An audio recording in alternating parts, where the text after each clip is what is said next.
No one can beat a Shaolin monk. Here's why. The life of a Shaolin monk is a difficult path to spiritual and physical self-improvement. On this path, trainee monks have to face many challenges and exhausting training. Shaolin is based on ancient traditions that have remained unchanged for hundreds of years. The monks train 7 days a week to perfect their skills, and it isn't easy to understand the secrets of their lifestyle. So, why are the Shaolin monks so strong and unbeatable? The monks begin harsh training in early childhood, at the age of 6. Since their early years, they demonstrate amazing abilities. They endure fatigue and severe hardships to become real warriors. In addition to mandatory meditations, young monks learn to develop a good sense of balance and incredible flexibility. To start with, the young monks literally twist and wrap themselves around tree trunks or pillars and remain in this position for some time, in order to build their flexibility.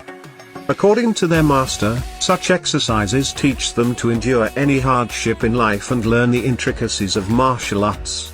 Practicing any of these forms casually can turn out to be very dangerous and should not be done without an authentic master's guidance. Monks train for many years initially to minimize the risks to their bodies. In one exercise, they hit their throats against a stick, and it takes them around 10 years to learn to ignore the pain. During demonstrations, they can even withstand a powerful blow to the throat with a stick, or several such blows. Some of them can even break the stick with their throats. For these monks, meditation also forms an important part of their training. Meditation helps them to take a break from physical exercise and concentrate within. It also helps them to remain calm in challenging circumstances. The legendary monks bring their skills to perfection for years. They train not only their muscles, fists, and neck, but also their fingers. They practice a special technique called diamond finger. In the center of the monastery's courtyard, there are several trees used to do this exercise.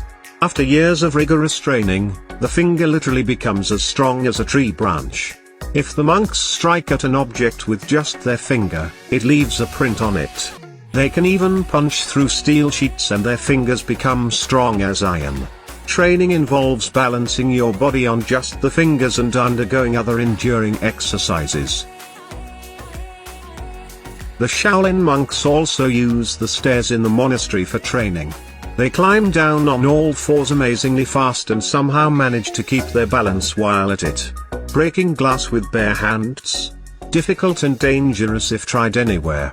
But for the Shaolin monks, they can do so with a needle.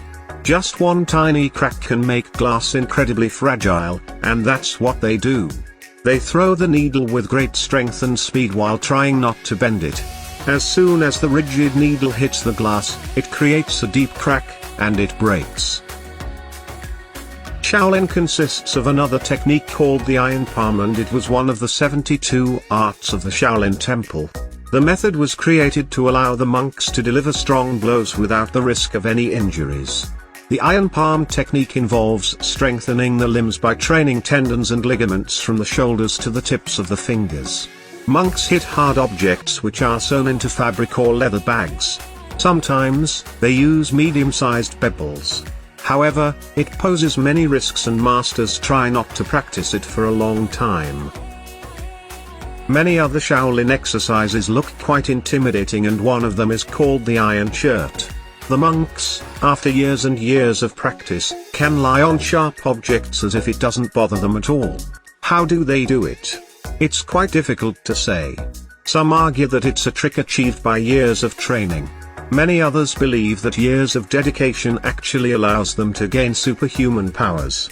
What is true and what is fiction, only the monks know for sure.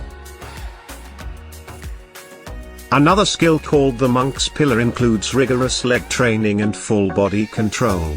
They learn the horse stance, which is a powerful fighting stance. They stand on 2 pillars fixed in the ground, sometimes holding buckets filled with water in both hands. Another version includes balancing 3 bowls while standing on the pillars, one on each shoulder and one on the head. This exercise is performed for almost 2 hours and the entire body must remain still to balance the objects. So, what happens after all these years of unimaginable training? Well, as in any school, the monks need to pass a test to earn the title of the Shaolin Master. If the student fails, he can try again in 3 years. But the exam is not all about Kung Fu, and also includes knowledge of Buddhism, as the religion is mandatory for all monks. A lot of physical and mental effort is required to pass both tests. Only then can a monk earn the title of a real master warrior of Shaolin.